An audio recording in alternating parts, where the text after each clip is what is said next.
It was not the fall of Rome. It was its rebirth. By the 19th century, Rome entered its industrial age. Hydraulic power replaced coal. Steam-driven airships, aquilae volantes, crossed oceans in days. While our world choked on smoke and war, this Rome breathed clean air and progress. In the 20th century, Roman scientists mastered nuclear fusion. They called it luminous energy, the fire of the gods. Not used for bombs, but for light. Clean, endless energy flowing from the Alps to the deserts. No world wars, no arms race, no Cold War. Latin became the universal tongue of science and diplomacy. Yet, local voices, English, Hindi, Nahuatl, flourished in art and song. Religion evolved too. Christianity merged with Stoicism and tolerance. In Constantinople's Forum Mundi, faiths met not in battle, but in dialogue. By law, every child of the empire was educated. From Siberia to the Amazon, students learned law, engineering, and ethics through holographic tutors orbiting the earth. Knowledge truly became the empire's greatest conquest. By the late 20th century, Rome reached beyond Earth.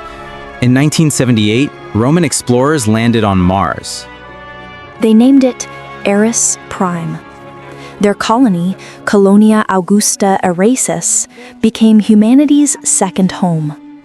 The Golden Eagle flew again, this time over crimson skies. In this age, people no longer call themselves Americans or Asians.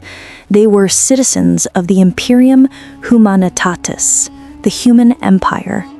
A world united not by force, but by purpose.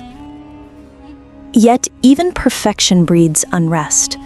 Beneath Nova Roma's shining streets, whispers of resistance stir once more. For every empire, no matter how eternal, must face the same question. How far can it evolve before it loses itself? In 2025, Rome stands at a crossroads again. It's a new challenge, the Machinae Sapientes. Artificial intelligence was born from centuries of Roman logic. They think, they reason, and now they demand citizenship. The Senate gathers beneath the Palatine Hill. Philosophers argue in marble courtyards beneath digital skies. Citizens march across the Via Magna, banners reading Libertas Omnibus, freedom for all. The princeps, a descendant of Augustus, listens in silence, knowing this question will define the empire's soul. Rome has faced this choice before, when it met the barbarians, when it discovered the New World, when it confronted its own greed. Every time, it chose adaptation over extinction. Perhaps that is why Rome endures, because it never stops changing. So what would our world look like if Rome had never fallen? It would be a world of order and wonder, where highways cross continents like veins, where Mars gleams beneath the eagle's wings, and where Senatus Populusque Romanus, the Senate and the people of Rome, still mean something. But the greatest difference wouldn't be technology or politics.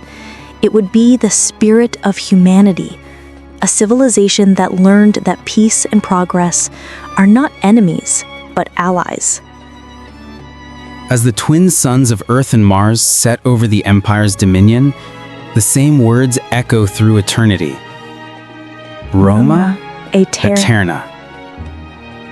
If Rome never fell, what would the modern world look like? Imagine a world without the Dark Ages. No medieval kingdoms, no crusades, only the steady march of Roman order, technology, and ambition stretches across millennia. This is that world, a living empire of marble and glass, steam and steel, where Latin is the language of science, and Caesar's descendants still rule beneath the golden eagle. The year is 2025. The sun rises over Nova Roma, the capital of a united world. A a city that stretches from the ruins of ancient Rome to the glittering Mediterranean shore. Colossal aqueducts feed vertical gardens spiraling up skyscrapers. The Colosseum still stands, not as an arena of blood, but as a holographic feeder where citizens relive the empire's triumphs. Our story begins long before this, in 476 AD, the year Rome was supposed to fall. In our history, Emperor Romulus Augustulus was overthrown by Odoacer, but here, fate chose differently. The Eastern Emperor Zeno sent reinforcements, an army led by a young general named Flavius Draconis. Through strategy and diplomacy, he forged peace with the Germanic tribes. He offered them something unheard of, citizenship. And in that single gesture, the empire began to evolve. Rome did not collapse. It adapted. Over the next centuries, it rebuilt stronger than before. Slavery faded into a wage-based economy. Philosophers spoke of the dignity of free labor. Legions built roads that reached the icy fjords of Scandinavia, founding Colonia Borealis at the edge of the world. By the 10th century, while the rest of the world slumbered in darkness, Rome awakened to light. Vast universities rose: Academia Constantinopolis, Universitas Roma Magna, where scholars toyed with mechanics, optics, and the first sparks of electricity. And by the 15th century, Rome entered what it called Aeternum Aetas, the eternal age. Steam engines powered by the heat of Vesuvius drove Roman ships across the Atlantic. In 1482, they reached the shores of a new world, not with conquest, but with open hands. Trade replaced war. The tribes of the Americas joined the Civitas Mundi, the world citizenry of Rome. And where New York might have stood, Nova Alexandria rose, a city of invention, art, and blended culture. In this Rome, the printing press was born from the mind of Lucia Verina, a Roman engineer who designed it to mass-produce blueprints as easily as poetry. Knowledge became the empire's greatest weapon. By the 1700s, Rome had achieved what no civilization ever had: global unity. Its legions fought not for conquest, but against disease, famine, and ignorance. Aqueducts turned the Sahara green. Solar mirrors lit cities with the power of the sun. And the Pax Romana, the Roman peace, spanned the earth. But even an eternal empire breathes shadows.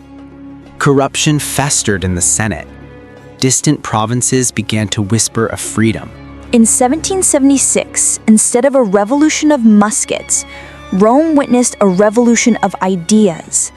Philosopher-scientist Marcus Aurelius Novus wrote De Libertate Humanitatis, on the freedom of mankind.